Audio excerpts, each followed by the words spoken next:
comidas que nós comemos, que são super rápidas e caem depressa e tal. E há outras que têm aquela capacidade de nos deixar assim, modos que... Não sei se acontece com vocês, mas comigo esta lição faz assim. Ainda está aqui a trabalhar. Está a trabalhar. Eu por acaso vi... há uma coisa que eu quero dizer a todos o seguinte. Eu escrevi aqui na minha Bíblia e queria compartilhar com vocês. O pecado faz-nos estúpidos.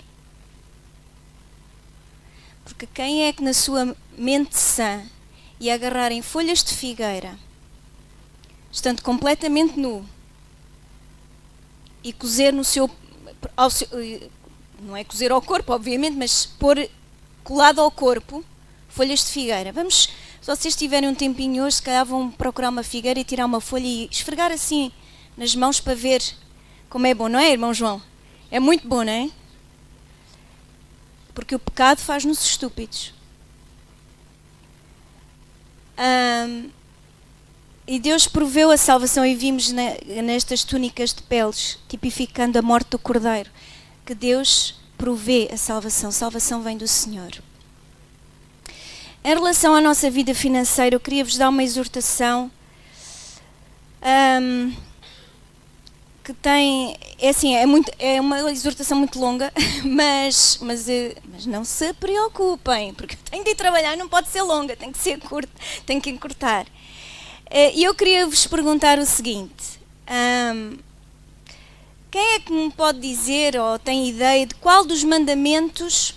Não é o mandamento, é qual dos mandamentos que nós conhecemos, qual é aquele que é mais repetido ao longo da Bíblia?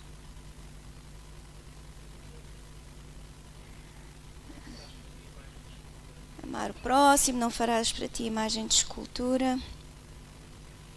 Amar a Deus, não cobiçar. Isso tudo são mandamentos, obviamente. Mas eu hoje queria vos dizer que um dos mandamentos que está mais repetido na palavra de Deus é: não temas.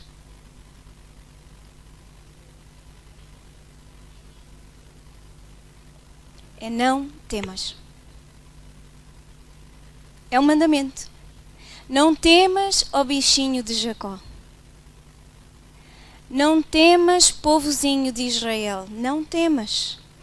E veja em 1 de Timóteo, capítulo 1, versículo 7, por favor.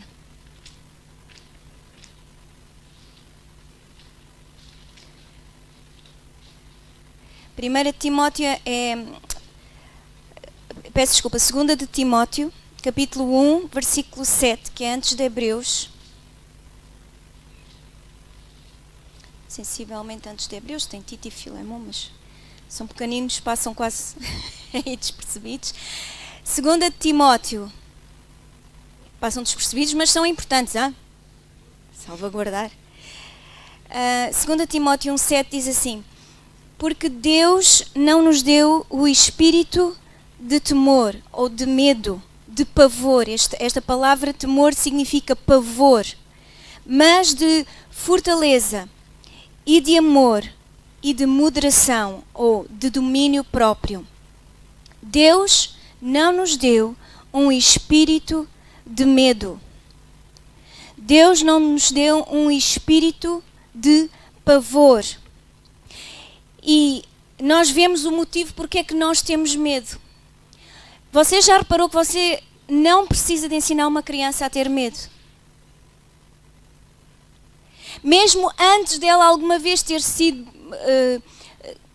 posta numa dificuldade ou numa situação perigosa, ela tem medo. Ela nunca... Por exemplo, os pais sempre cuidaram dos seus filhos em bebê, mas vejam quando eles são bem pequeninos e deixam de ver o pai ou a mãe por uns instantes, qual é a reação? Chorar, porque eles ficam com medo. Com medo da solidão, com medo do desamparo, com medo de ninguém acudir. E não precisamos de ensinar isto às crianças. Porque o medo vem pela falta, quando nós vemos que nos falta alguma coisa. Mas a Bíblia diz, Deus não nos deu um espírito de medo. Deus não nos deu um espírito de medo. Então, por que é que nós temos medo? Nós temos medo, como vimos lá em Gênesis, porque não temos o controle de tudo, porque não somos Deus. Mas tentamos muito. Tentamos muito de todas as formas e feitios. À nossa pequena escala, não precisamos de ser cientistas de genética, mas tentamos à nossa escala ter o controle de tudo na nossa vida. E quando perdemos esse controle, ou quando vemos que não temos esse controle, temos medo. Porquê é que nós ligamos tantas vezes aos nossos filhos quando eles não estão em casa? Para aqueles que têm filhos adultos. E dizem, é o cuidado. Não, é o medo. É o medo de saber que não temos o controle de todas as coisas. Não temos o controle de um condutor que venha na rua, de alguém que tenha uma má intenção, de alguma coisa que aconteça. Nós não temos esse controle. E por isso temos medo.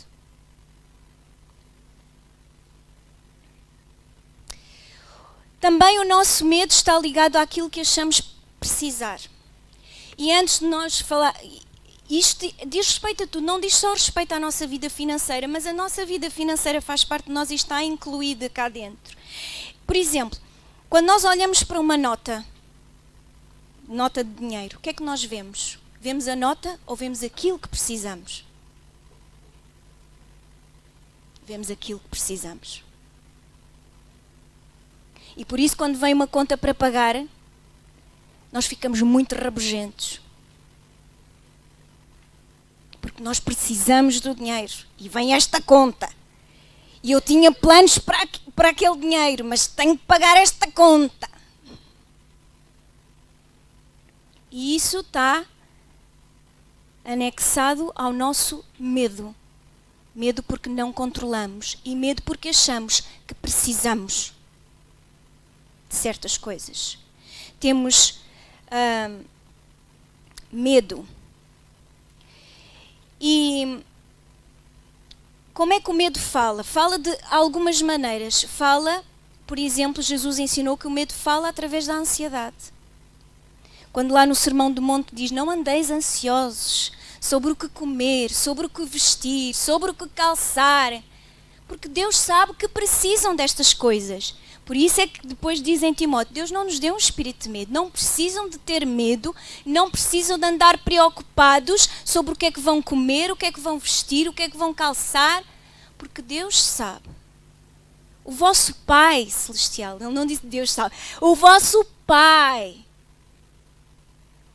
E aqueles que são pais, e todos somos filhos, e sabemos que de um modo geral, todos os pais na sua sanidade mental... assim, não diga 100%, ninguém são a 100%. Falo por mim, pronto. Mas todo o pai, toda a mãe quer que tudo vá bem com os seus filhos, que nada lhes falte. Querem prover tudo o melhor possível.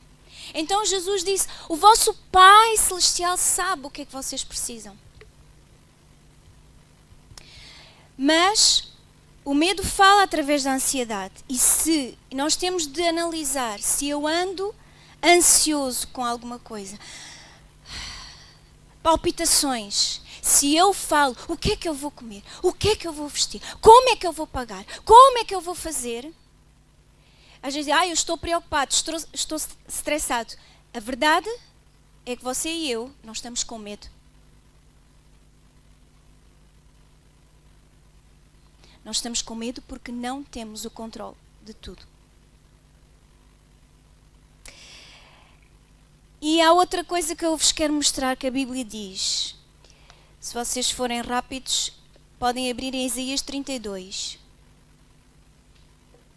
Os outros podem ir abrindo em 2 Coríntios 8, porque também vamos lá no instantinho.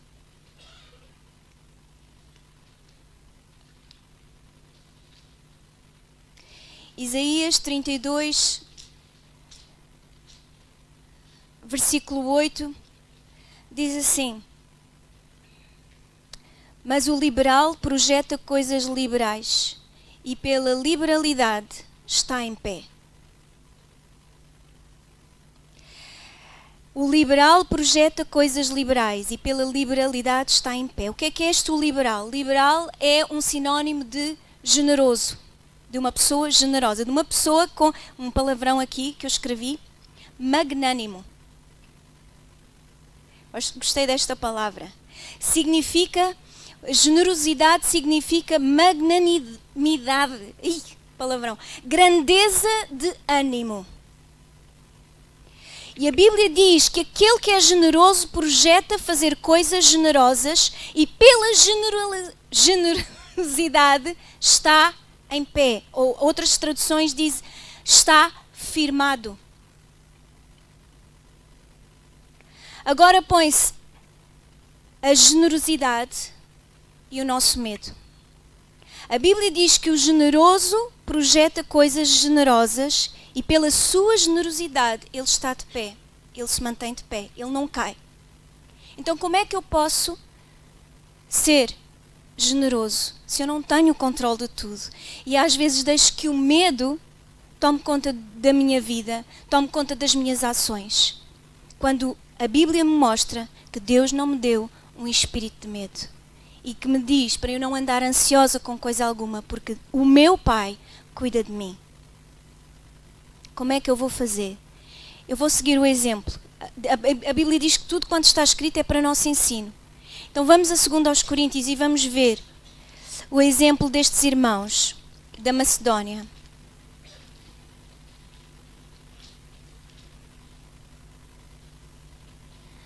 Em 2 Coríntios, capítulo 8.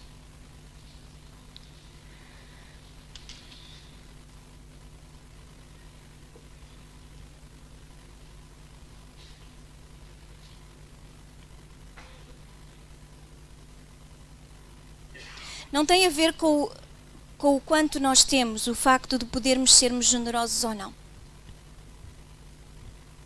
Não tem a ver com a nossa abundância. Tem a ver com o nosso interior. E vamos ver isto nestes irmãos. No versículo 1 diz assim: Também, irmãos, vos fazemos conhecer a graça de Deus dada às igrejas da Macedónia. Como em muita prova de tribulação, houve abundância do seu gozo, e como a sua profunda pobreza abundou em riquezas da sua generosidade. Estes irmãos da Macedónia estavam em profunda pobreza. Não era pobreza, era profunda pobreza. Era a situação física deles. Profundamente pobres. Mas Paulo diz aos Coríntios, diz à igreja de Coríntios, que estes irmãos da Macedónia, apesar de estarem profundamente pobres, abundaram em riquezas de generosidade. Versículo 3 diz assim: Porque segundo o seu poder, e o que eu mesmo testifico, e ainda acima do seu poder, deram voluntariamente, pedindo-nos com muitos rogos a graça e a comunicação deste serviço que se fazia para com os santos. E não somente fizeram como nós esperávamos, mas a si mesmos se deram, primeiramente ao Senhor e depois a nós, pela vontade de Deus. Então eu quero só terminar dizendo o seguinte: a generosidade não tem a ver com o quanto nós temos. Tem a ver com, em primeiro lugar, versículo 5 diz assim: que os nossos irmãos da Macedónia deram-se primeiramente ao Senhor e depois aos irmãos, pela vontade de Deus. Como é que eu posso combater o medo para que nunca me falte generosidade em todas as áreas? E eu não falo apenas financeiramente, em todas as áreas. Sendo generoso no tempo que nós damos para orar por outras pessoas, até de ligar e perguntar como é que elas estão, para fazer algo pelos outros que não envolva propriamente o dinheiro, mas também tudo aquilo que envolve a nossa vida financeira, o nosso dinheiro. Em primeiro lugar, eu quero dizer qual a lição que eu tomo daqui. O estado real da vida destes irmãos não afetou o coração deles. Em segundo lugar, eles deram voluntariamente e não por obrigação. E em terceiro lugar, que inclui a linha A e a linha B, deram-se primeiro ao Senhor, mas porque se deram primeiro ao Senhor, depois deram-se aos irmãos, vendo-se isso na sua oferta generosa que entregaram nas mãos dos apóstolos. Porque quando nós nos damos ao Senhor, é impossível que a resposta seguinte não seja dar-nos uns aos outros.